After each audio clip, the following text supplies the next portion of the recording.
Saludos a Guanajuato, a México y donde quiera que nos estén escuchando. Estamos en Guanajuato, la capital del mundo, la sucursal del cielo, el ombligo del universo, la Atenas de por acá, la sede, la Sorbona del Bajío, futuro puerto de mar, centro de gravitación universal y demás atributos que por humildad y prudencia nos guardamos el día de hoy. Jorge, mucho afecto. Gracias, Juan Carlos, igualmente. Y les decía que pensé que era un protector de pantalla tu fondo de la imagen, pero empecé a ver que se movían las hojitas del árbol y vi que no era un fondo de pantalla. Es la naturaleza, la única que es perfecta. Nosotros somos sumamente imperfectos. Muy bien, Juan Carlos. Pues muchísimas gracias por aceptar esta invitación esta mañana. Quiero decirte que cuando se enteraron que te íbamos a tener el día de hoy en esta entrevista, te llegaron un sinfín de saludos, gente que te recuerda con mucho cariño aquí en Guanajuato. Sé que no te has ido de Guanajuato, sé que sigues en Guanajuato, a pesar de estar cubriendo una labor tan importante legislativa en la Ciudad de México, pero tienes un sinfín ya te los pasaré con el reporte de esta mañana, te pasaré todos los saludos de gente que te estima, que te extraña y que te valora tu trabajo, que has dejado huella aquí en el estado, alumnos, muchísimos alumnos que te recuerdan más como profesor que como político, así es que también te mandaré esos saludos de personas que tienen muy bonitos recuerdos de ti como catedrático. Y quisiera empezar, Juan Carlos, si me permites, dividir esto en 3 etapas. La primera, ¿quién es Juan Carlos Romero Hicks? Ese chavo inquieto o ese niño soñador que pensaba, que soñaba cuando era niño ahí en esta bella capital del estado, y cómo se fue formando Juan Carlos Romero Hicks. Juan Carlos Romero Hicks nació en Guanajuato. Guanajuato, somos de una familia de 6 generaciones ya viviendo aquí, y tengo 2 ramas, la parte de los Romero y la parte de los Hicks. Por el lado de los Romero llevamos ya 6 generaciones. Mi bisabuelo, don Carlos Romero, fue el director de la Casa de Moneda de Guanajuato durante la etapa del Porfiriato. Esa casa está a un costado del Teatro Juárez en nuestra ciudad capital. Mi abuelo venía de una familia de 13 hermanos, la segunda generación. El doctor Enrique Romero Ceballos, un médico de gran prestigio, fue alcalde de la capital. A caballo iba a ofrecer consultas a los capitalinos, murió a una edad sumamente joven. Mi padre fue abogado y con la tristeza comparto que de los hechos que más han marcado mi vida fue la muerte de mi padre cuando yo estaba apenas a los 15 años de edad. Luego, en la siguiente generación, soy padre de 10 hijos. Hay quien planea en números pequeños y quien planea en números grandes. Estoy muy orgulloso de todos ellos. Tengo una esposa que está muy activa desde hace más de 40 años en temas de carácter social, que tiene su vida propia como empresaria y sobre todo sumamente generosa. Ya tengo cinco nietos, y entonces es así, en suma rápida, la parte de los Romero. Por el lado de los Hicks, es una familia inglesa de origen cuáquero que se establecieron en Filadelfia. Este año, en noviembre, los Hicks van a cumplir 500 años de que llegaron a los Estados Unidos. Llegaron el segundo barco después del Mayflower en el New Fortune, y en noviembre cumplirán 500 años de haber llegado a los Estados Unidos. Tenemos el árbol genealógico. Mi madre es hija única, este año cumple 90 años de edad. Vino a México y, al igual que mi esposa, la broma que hacemos, que vinieron a buscar marido y se conformaron con nosotros. Ella llegó aquí con una jovencita a punto de cumplir 21 años de edad, y eso ha sumado toda una serie de aspectos de una gran herencia. Crecí en una familia en donde mi abuelo era una leyenda viviente en la ciudad de Guanajuato por su nobleza como médico. Con frecuencia me encontraba a taxistas que no me cobraban el servicio porque él los había traído a la vida, o a sus padres o a sus abuelos. En esa generación de los Romero Ceballos, uno de los 13 hermanos fue almirante de la Armada de México, y hay una placa alusiva en donde se señala: en esta casa nació el almirante Federico Romero Ceballos, almirante, con una serie de atributos. Entonces tengo una herencia de raíces profundas y de frutos fecundos de gran orgullo. Nací en una familia mediana para mi generación, 5 hermanos, soy el segundo, todos han tenido una vida muy fructífera. Mi hermano mayor acaba de morir hace 6 meses, todavía tenemos esa gran tristeza. Y del lado de mi abuelo Hicks, él había sido ingeniero de minas, pero tuvo una afección cardíaca de pequeño, y eso lo obligó a dedicarse a otras tareas de carácter empresarial. En la escuela tuve extraordinarios maestros, a los que recuerdo con muchísimo cariño y me cambiaron la vida. Estuve en el Instituto La Salle, que es una escuela confesional, los años de preescolar y 2 de primaria, hasta que me corrieron por ser varón, no por conducta. Y después estuve en una extraordinaria primaria, la Ignacio Allende, anexa a una escuela normal, que también me cambió el destino, porque por mí desfilaron cientos de maestros que estaban en preparación. Tengo compañeros que han destacado muchísimo, nos seguimos reuniendo más de una vez al año. Estuve el primer año de la secundaria en los Estados Unidos, porque mi abuela acababa de fallecer.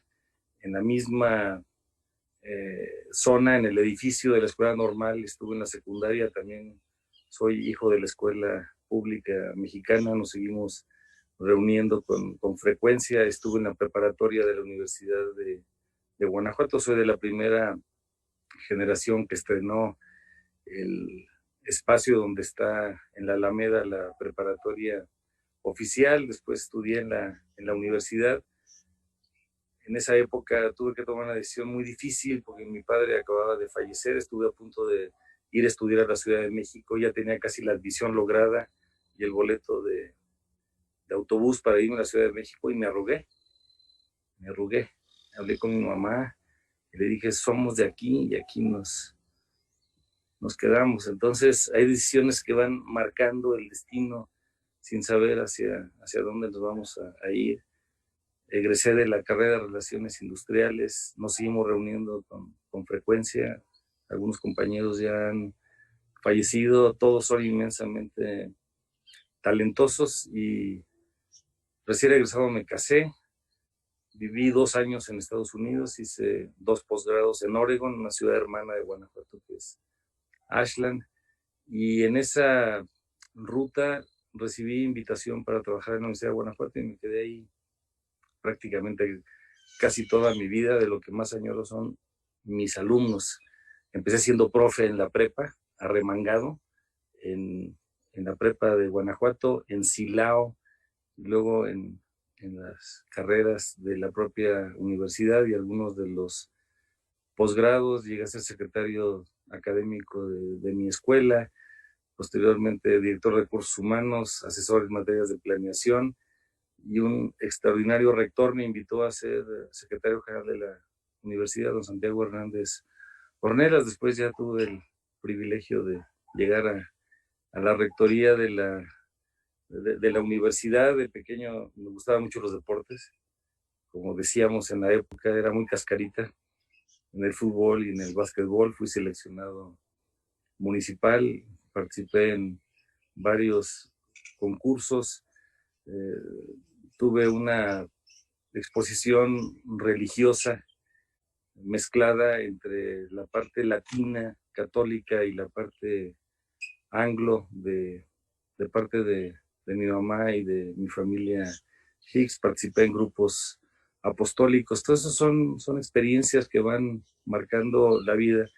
Y al crecer en una ciudad como Guanajuato, años después como rector, comentaba que Guanajuato, más que una ciudad universitaria, es una universidad rodeada por una ciudad, en donde los hijos de la universidad están en sintonía con los mineros, con la sede de los poderes públicos, la artesanía, el turismo, y una ciudad mágica que por otro lado, hoy nadie en su sano juicio haría una ciudad en Guanajuato, en una cañada, sin cuadras, sin geometrías de aproximación predecible, y en cada esquina se encuentra uno espacios maravillosos. Me considero la persona más afortunada de la creación, porque recibí amor, enseñanzas de educación, libertad y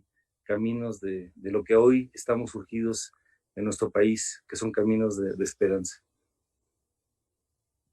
Qué bárbaro, Juan Carlos, no cabe duda. Es lo interesante de este tipo de charlas, porque no es una entrevista formal, es conocer primero al ser humano, a la persona. Les he dicho en otras entrevistas a quienes nos han permitido los espacios, que a veces el servicio público le ponen una armadura a la persona y le quitan el ser humano para convertirlo en un ente medio robótico, medio inerte, en donde ¿eres el culpable de todo o debes de ser el mago de resolver todo con una varita mágica? Y a veces se nos olvida esta parte, que los funcionarios públicos también son seres humanos, también sienten, también lloran, también se frustran, también se enojan, también tuvieron una vida pasada y están construyendo vidas y dependen muchas de ellas. Así es que qué padre conocerte en esta otra faceta, conocerte un poco más profundo de quién es Juan Carlos Romero Hicks. Y de esto pues me lleva a ir pasando a la segunda parte. ¿Cuándo empieza el Juan Carlos Romero Hicks, funcionario de la vida pública, política? Porque por lo que dice, siempre ha sido una figura pública, partícipe de la educación, un personaje muy social y sociable desde niño, por lo que estoy escuchando, y por haber nacido donde naciste. Pero ¿qué te lleva o cómo es el destino hacia la vida pública formal? Y no sé si después partidista, ya nos contarás un poquito de eso. La Universidad de Guanajuato es mi primera alma mater, y para nosotros educar es un acto de amor, de visión y de esperanza. Y en el encuentro de las ideas y la búsqueda del conocimiento, los valores de la universidad que vienen del Evangelio de San Juan, capítulo 8, versículo 32, la verdad os hará libres. En la verdad y en la libertad nos fuimos formando. Empecé por ser secretario de mi escuela, asesor en planeación, director de recursos humanos, secretario de la universidad. Y cuando llega la transición de carácter político en Guanajuato, en donde en el año de 91 tuvimos una elección fraudulenta, en donde se decide que el ganador formal es una persona, pero se convoca a Carlos Medina Plasencia, a quien quiero y admiro muchísimo. Lo nombran a él gobernador de Guanajuato en una época de una transición muy compleja. Y en ese momento la Universidad de Guanajuato no tenía el carácter de ser autónoma. Carlos Medina hizo algo que pocos políticos hacen, fue a la casa de cada persona a invitarlo para poder acceder al cargo. Aquí a unos cuantos metros, el ingeniero Medina vino a invitarme para ser rector, y le pregunté, ¿y qué quieres para la universidad? Y empezamos allí a platicar que uno de los temas más importantes tendría que ser el tema de la autonomía universitaria, la facultad de autogobernarnos como institución, y eso me dio un sendero en donde con la comunidad universitaria fuimos construyendo el camino de la autonomía. En ese momento no tenía la menor idea de una ruta posible de vida en otro tipo de cargos a futuro. Es la universidad la que nos fue alimentando. Sí, se hizo un gran esfuerzo, logramos la autonomía, es la conquista de todos, porque fue esperando muchos años, y seguramente muchos, acabamos de cumplir 26 años de la autonomía. Son días largos y años cortos, ya más de un cuarto de siglo, y eso nos hizo tener interacción prácticamente con todos los partidos políticos. Y así las cosas, en el interinato del ingeniero Medina, ya se venía la reforma política y ningún partido tenía mayoría en el Congreso local. Los partidos empezaron a buscar opciones para la posible destitución del gobernador Vicente Fox, quien ya había anunciado su deseo de ser candidato a la presidencia de la República, buscaron a personas de la sociedad civil y uno de los casos fue el mío. Me buscaron varios partidos para la posibilidad de ser eventualmente gobernador sustituto. Esto nunca se perfiló, quedaron en pláticas confidenciales y con la prudencia del caso uno tiene que guardar estas historias, aunque con muchísimo agradecimiento. Y estando así, en el año del 97 fui consejero del IFE en la elección intermedia en el mandato del presidente Zedillo, que es una persona a la que yo admiro y respeto muchísimo, y hacia fines del año de 98 recibí una invitación del Partido Acción Nacional para poder ingresar a la posible competencia electoral. Esto es muchísimo tiempo antes de la propia elección.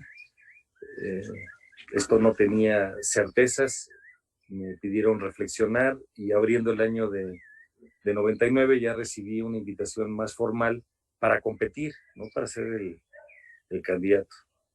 Y tomé unas decisiones más difíciles de mi vida, que fue dejar la Universidad de Guanajuato, y me gusta planear las cosas. Hicimos el trazo con el equipo inmediato y entre el día que dejé la rectoría de la universidad y el día de la elección, el 2 de julio del 2000, pasaron exactamente 500 días. Y en esos 500 días hicimos trabajo de precampaña, fue muy difícil. Tuvimos el último domingo de enero una convención en Irapuato, que fue una competencia muy ardua y el final de fotografía, y luego ya competimos para la elección en el año 2000 a la gobernatura. A veces me preguntan quién es Juan Carlos Romero. Les digo, soy Juan Carlos Romero Hicks. En un primer momento nazco para tener el gran orgullo de ser guanajuatense y mexicano. A los 18 años me convierto en ciudadano, como derecho de nuestra Carta Magna, y 25 años después entré a un partido político. Vengo de una familia plural. Mi abuelo conoció al presidente Obregón, mi papá jugaba de niño con las cintas de los discursos de Álvaro Obregón y participaron en esa etapa en donde se funda en su momento el Partido Nacional Revolucionario. Tengo un hermano que quiero mucho que es priista, tengo también parientes que están en Morena y en el PRD. Venimos de una familia que entiende la pluralidad como una divisa y no como un mal tolerado, porque al final del día todos tenemos, como lo tengo aquí detrás, el mismo cielo, pero no el mismo horizonte. Y tenemos que construir nuevos espacios para poder ir al futuro. Y esa es la manera en que ingresé a un partido político y empecé ya un trayecto hacia 3 cargos de elección: la gubernatura, el Senado y hoy la Diputación Federal. Así es como ingresé. Tengo amigos en todos los partidos y la fortuna de venir del espacio de la universidad es que uno identifica, como alguna vez se lo escuché al presidente Elwin de Chile, una frase maravillosa, que la universidad es el lugar social de la verdad y donde se cultivan el arte, la ciencia y las humanidades sin segundas intenciones. Esa es la universidad. Es la gran institución y en todas las encuestas públicas es de las instituciones que tiene mayor credibilidad y mayor prestigio, y eso significa confianza, y la palabra confianza viene de depositar mi fe en una persona. Esa es la manera en que estuve en cargos públicos y ha sido maravilloso el poder aprender, el privilegio de servir. Juan Carlos, te toca ser gobernador en un momento importante de cambios estructurales en el país, pero te toca, muchos dirían, le tocó ser gobernador en el mejor momento, porque el gobierno federal pertenecía al mismo partido, o tú pertenecías al mismo partido de quien gobernaba el gobierno federal. Te tocan 6 años, muchos dicen, cómodos por ser partido en el gobierno, prácticamente en los 3 niveles de gobierno, y ahora te ha tocado, después de la gobernatura, después de ser gobernador, te han tocado periodos de ser oposición, de pasar del poder ejecutivo en el Estado a experiencias, bueno, primero un cargo administrativo en CONACYT, en tiempos del presidente Calderón, y después en la parte legislativa, pero ya como oposición, te toca ser senador de oposición ante un PRI, y ahora te toca ser oposición en el Congreso de la Unión como diputado y con una gran responsabilidad como coordinador parlamentario de tu partido y también de oposición. Y aquí surgen tres preguntas que ojalá pudieras comentarnos. La primera, ¿qué significa gobernar desde el gobierno con el mismo partido? ¿Qué significa estar en oposición? Y sobre todo, ¿qué significa ser oposición de una izquierda indefinida? Porque hay varias izquierdas dentro de la izquierda que hoy gobierna. Tú hablabas de pluralidad en la familia, pues hoy muchos vemos una pluralidad dentro de la izquierda que gobierna, y yo no sé si se define realmente como una izquierda. ¿Cómo han sido estos cambios y esta forma de gobernar y de tu ejercicio público en estos escenarios? Voy a matizar un poco las preguntas. Primero, cuando se llega a un cargo de gobierno, se gobierna para todos. Para mí los gobiernos deben ser daltónicos. Se gobierna para el que votó por ti, el que no votó por ti y el que no deseó hacer voto alguno. Y se mantuvo en abstención. Entonces, cuando fui gobernador, sí estoy muy orgulloso de mi partido político, pero yo no era un gobernador panista, era el gobernador de Guanajuato. Y tenemos poco más de 5 millones de guanajuatenses en el territorio que yo le llamo Tierra Santa. Las llamadas del cielo aquí son llamadas locales. Y así nos presentamos, porque uno tiene que entender todas las pequeñas y las grandes vibraciones y sueños de las personas que vas a poder representar. Ahora sí teníamos una coordinación muy ágil con el presidente Fox, porque él había gobernado el estado y no había que convencerlo mucho de proyectos. A rato, si deseas, platicamos una de las travesuras más importantes, que para mí es el proyecto de inversión económica más importante, que es el Puerto Interior, y que tú nos hiciste el honor de acceder a ser su primer director hace precisamente 14 años. Entonces, platicar con el presidente Fox era sencillo porque teníamos un diagnóstico análogo de cuál era la circunstancia. Lo que sí debo comentar es que en el espíritu federalista el presidente Fox no tenía sesgo alguno a favor de Guanajuato y no tenía por qué hacerlo, porque era el presidente de todos los mexicanos. Recuerdo que cuando llegué a la gobernatura me preguntaban muchas cosas del presidente Fox. Yo no tengo el carisma de Vicente Fox, ni soy su persona. Tenemos perfiles diferentes y el reto era construir diferentes realidades. Y tengo el honor en la vida de poder haber estado en un lugar en donde dejamos un estado sin deuda, prácticamente, sin inseguridad, sin corrupción, con la mayor inversión de infraestructura de la historia, la mayor atracción de inversiones a ese momento y la tranquilidad de que podemos caminar a las calles sin que nos reclamen. Al día de hoy no hay una persona que me haya reclamado. He cuidado mucho la legalidad y con todas las imperfecciones que uno tiene, no somos santos. Algo que a mí me orienta todos los días es hacer las cosas de manera correcta, de manera transparente. No tengo un señalamiento de corrupción en la vida, no lo van a encontrar, porque nosotros creemos que así deben ser las circunstancias. Mi hijo Daniel, que me acaba de ser abuelo por 5ª ocasión, me decía: papá, mide cada palabra, porque si no cumples, la vergüenza no solamente es para ti, es para nosotros y para las siguientes generaciones. Entonces, no creo en los gobiernos de un partido político. Sí hay que tener generosidad de reciprocidad, pero no puede ser así. Ahora, lo otro es que yo no creo en la oposición.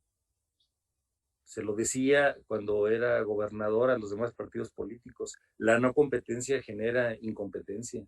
necesitamos que todos tengamos fuerza. No hay un solo partido que concentre toda la voluntad ciudadana. La misma palabra partido es una parcialidad.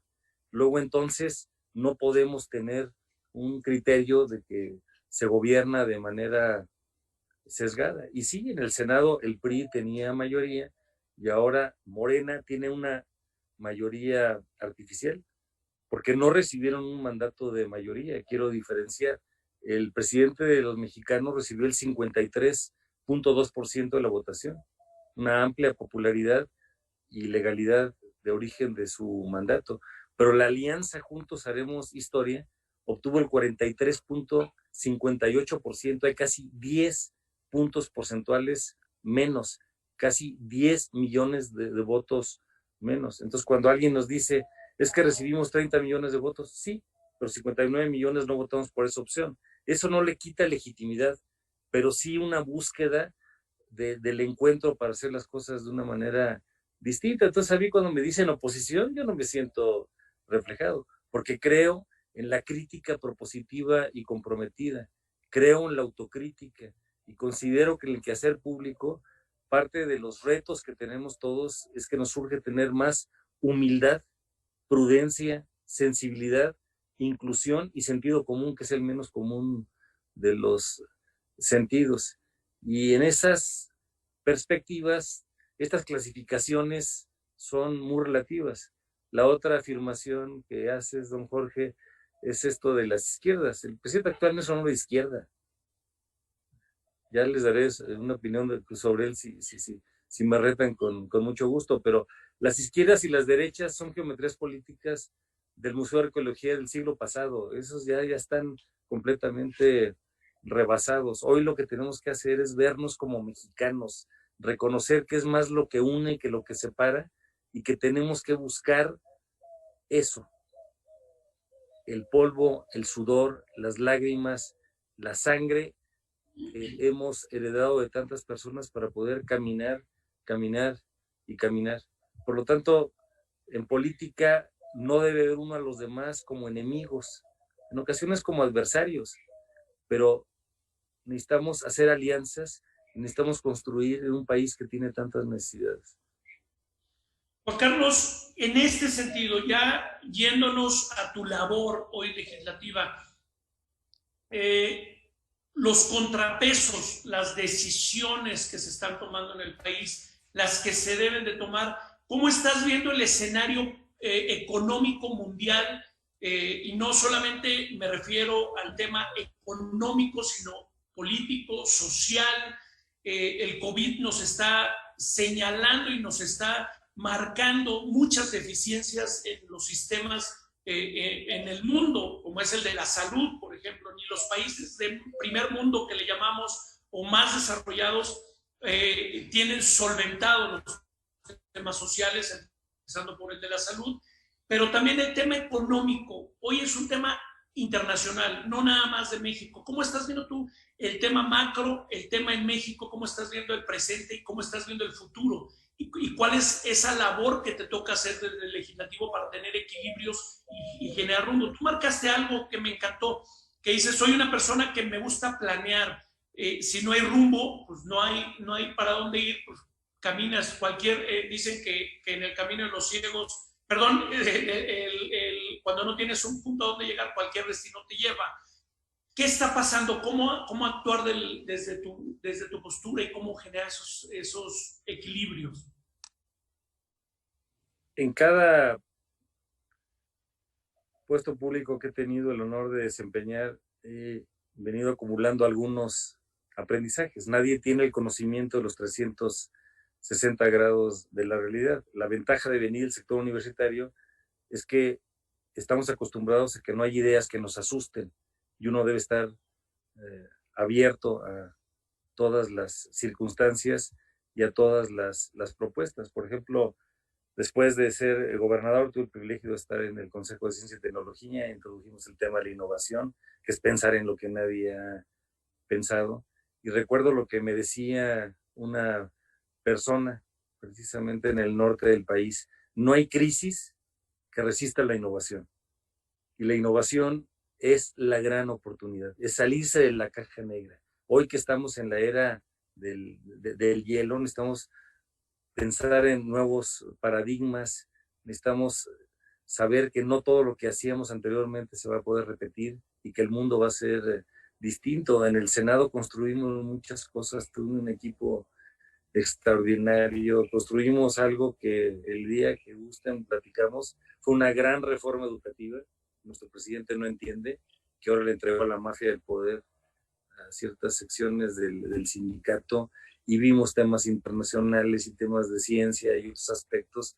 Y hoy, desde San Lázaro, se ven todos los temas. El país tiene 4 grandes crisis. La primera es la más profunda, de la que no hablamos, es la crisis del alma, de los valores y las instituciones.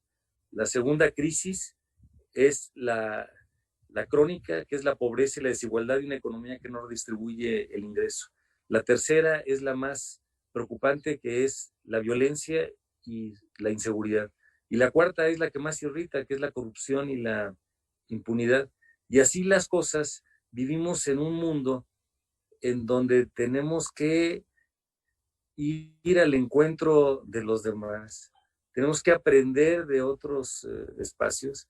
Y algo que lamento mucho es que ve la realidad con modelos viejos para construir nuevos escenarios, y está viendo el mundo por el espejo retrovisor, y no entiende nuestro presidente que el domicilio es un lugar de referencia, no de residencia, y a partir de eso pues necesitamos estar abiertos.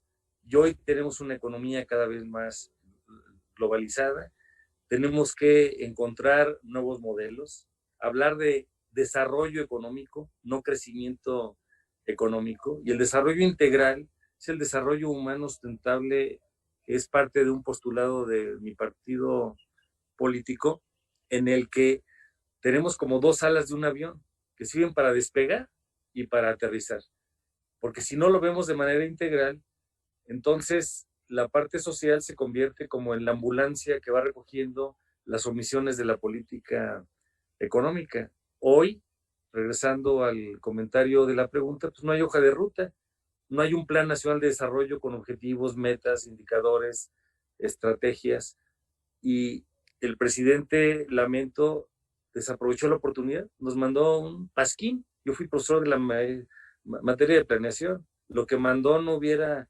acreditado ni el examen de medio término del primer trimestre de la materia. Y luego la propia ley mandata que a los 6 meses, que vencieron el 13 de enero, se debieron de haber publicado los programas sectoriales, regionales, especiales e institucionales. No hay hoja de ruta. Entonces lo estamos viendo en este momento, en donde se nos juntaron, y la pandemia es una gran oportunidad, porque el tamaño de la crisis es el tamaño de la oportunidad que tenemos delante de nosotros, y así tenemos que asumirlo. Y se nos juntaron la crisis de salud, la crisis de economía, la crisis de la inseguridad, que ya venía desde tiempo atrás, y una serie de consecuencias de crisis social que van a provocar entre 8 y 12 millones de pobres más. Esa es la gran tragedia que vamos a enfrentar, y necesitamos nuevos modelos para atender la pobreza de capacidades, la pobreza patrimonial,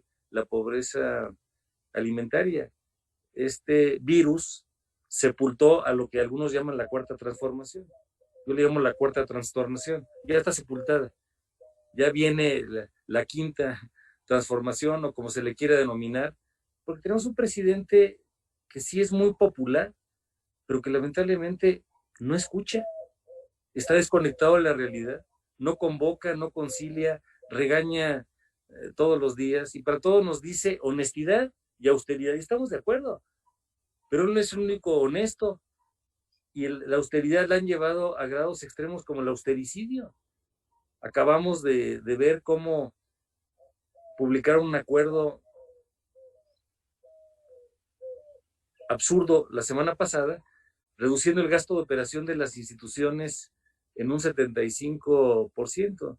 Tenemos entonces frente a nosotros muchos retos, y nos toca a todos contribuir. Bueno, y ahí surge la siguiente pregunta. Nos hace el auditorio muchas preguntas en donde dice, Juan Carlos, yo no soy político, yo no soy de PAN, no soy de Morena, no soy de ninguno. Coincido contigo que gobernar no debe ser para un partido político y no hay izquierdas ni hay derechas. ¿Cómo le hago yo, ciudadano, para contribuir y que las cosas ocurran? Y otra pregunta muy puntual es, ¿se puede salvar este sexenio? Y no me refiero, y lo dicen, nos escriben, no me refiero a salvar al presidente o a salvar a Morena. ¿Se puede salvar el sexenio? Que al término del sexenio no se diga, son o fueron 6 años perdidos en México. ¿Cómo hago yo, ciudadano, para contribuir, para ayudar? Porque pues yo soy el que la pago, ¿verdad? Yo no la hice, yo sí la pago. ¿Cómo hago para sumarme? ¿Cómo hago para contribuir? ¿Cómo hago para apoyar? ¿Cómo pongo mi primer granito de arena? Tenemos que salvar a México. Y esto va más allá de sexenios, de partidos y de ideologías. En San Lázaro, la vida es muy difícil. Hay 3 verbos que todos los días repaso. 1, mantener, que hay que conservar. 2, contener. La serie de ocurrencias inimaginables de cada semana que se sacan de la manga. Y 3, cómo construir. A partir del diagnóstico que comparto, lo que necesitamos es trabajar de común acuerdo. Y para quien se considere que no es un político, le recomiendo la reflexión de que sí es político, porque somos ciudadanos. El actor estelar de la democracia no son los partidos, no son los gobiernos, es el ciudadano, es el que paga y es el que manda. Y ser ciudadano es llevar tus sueños desde tu casa, el barrio, la colonia, la comunidad, el sindicato, la empresa, la cooperativa, la iglesia, todo el espacio social para poder construir. El valor fundamental de la política es el bien común, no el mal común ni el bien particular. Es llevar los mínimos de bien ser y de bienestar a todos los demás. Entonces, una persona que cumple como hijo, como miembro de familia, como ciudadano, como estudiante, obrero, campesino, político, está cumpliendo una función política sumamente importante. La Constitución del país nos señala que la democracia es un sistema de vida, no solamente un régimen político. Y tenemos que ver esto como la gran oportunidad. Por lo tanto, para quienes nos escuchen y crean un partido político, ingresen en él y transfórmenlo. Y quienes no crean un partido político, exijan a los partidos que tengan buenas plataformas y propuestas de gobierno, que tengan buenos candidatos y sobre todo que haya congruencia. Pascal señala que quien no vive como piensa acaba pensando como vive. Y hoy lo que necesitamos es congruencia. Necesitamos una forma de credibilidad. Los mexicanos no estamos dialogando. La naturaleza que nos rodea y el patrón que nos dio la vida, el Todopoderoso, nos dio 2 oídos y una boca, 2 ojos y una boca. A veces me dicen, ¿y por qué repites todo esto? Porque en política hablamos más de lo que estamos escuchando y necesitamos escuchar la fibra del corazón, y la parte más cercana y más sensible que tenemos es la actitud. Si nos despertamos con sensación de derrota, no vamos a salir adelante. Hoy la cadena es tan fuerte como el eslabón más débil. México lo llevamos en la piel. Es una gran herencia que tenemos que cuidar. Así como aquí en Guanajuato se inició el antecedente del Festival Cervantino, uno de los entremeses cervantinos, que es la guarda cuidadosa. Así llevamos. Es la guarda cuidadosa para caminar todos los días. Hay que salvar a México y nos toca a todos. Juan Carlos, pues el tiempo se nos acabó. Ojalá nos puedas aceptar una segunda o tercera o más invitaciones. Hay muchas preguntas, hay muchísimos comentarios. De verdad, escucharte pausado, tranquilo, nos genera esperanza, nos genera un rumbo también, posibilidades y un sinfín de ideas. Quisiera cerrar, tú sabes que mi pasión es el tema de infraestructura, el desarrollo económico, la promoción económica. He insistido mucho con la relación que gracias a una persona que me metió también en este tema de servicio público, que me dio esa gran oportunidad. Sabes que aparte de admirarte y estimarte, estaré profundamente agradecido por haber confiado en mí y haberme permitido tomar las riendas de uno de los sueños y proyectos más importantes del Estado, y esa transición también ha marcado mi vida. Y he impulsado y he dicho que en este país, en tiempo de crisis, hay que invertir en infraestructura, hay que seguir invirtiendo en educación, hay que seguir invirtiendo en equipamiento social, hay que pensar de manera holística. Los problemas no se resuelven de manera aislada, hay que hacerlo holísticamente, y es lo que hemos impulsado en los estados y en donde nos permiten poner un granito de arena. Así es que no sé qué opines de esto. Y por último, aparte de tu opinión de esto, por último, ¿qué sigue para Juan Carlos Romero Hicks? ¿Qué sabemos lo que estás haciendo hoy y qué ve Juan Carlos Romero Hicks en su futuro inmediato y su futuro un poquito más largo? Cada día es una bendición y una maravillosa oportunidad para poder hacer cosas para México y para Guanajuato. Cuando uno piensa en lo que le toca a un gobierno, tiene tres cosas. Uno, garantizar legalidad y Estado de Derecho. Dos, proveer infraestructura. Y tres, otorgar servicios que de suyo la población no puede darse a sí misma de manera general. Educación, salud, vivienda, agua, servicios básicos, infraestructura. Es un tema que lamento mucho porque nuestro presidente no entiende. Y puso todo en una microreducción de 3 proyectos: financiera, técnica, social y productivamente inviables. El aeropuerto, el Tren Maya y la refinería. Pero no perdamos nuestro tiempo en cosas que no van a funcionar. ¿Qué pasa en el caso de la infraestructura? En Guanajuato, por fortuna, tenemos ya las mejores carreteras del país. Tenemos la mejor infraestructura hospitalaria, el mejor sistema de salud pública del país, y es una construcción de prácticamente los últimos 30 años. En el caso del puerto interior, es el puerto seco, es el centro logístico más importante de América Latina y de México. Y en eso lo empieza a diseñar el gobernador Medina con apoyos de Eduardo Sojo y de muchas personas. Se fue recogiendo. Entonces tenemos ahí un parque industrial que tiene más de 1,000 hectáreas y ya son más de 80 empresas. Tenemos probablemente la aduana más moderna del país, el centro intermodal para las conexiones por tierra, por aire y por ferrocarril, y sobre todo una gran visión para poder hacer las cosas a futuro.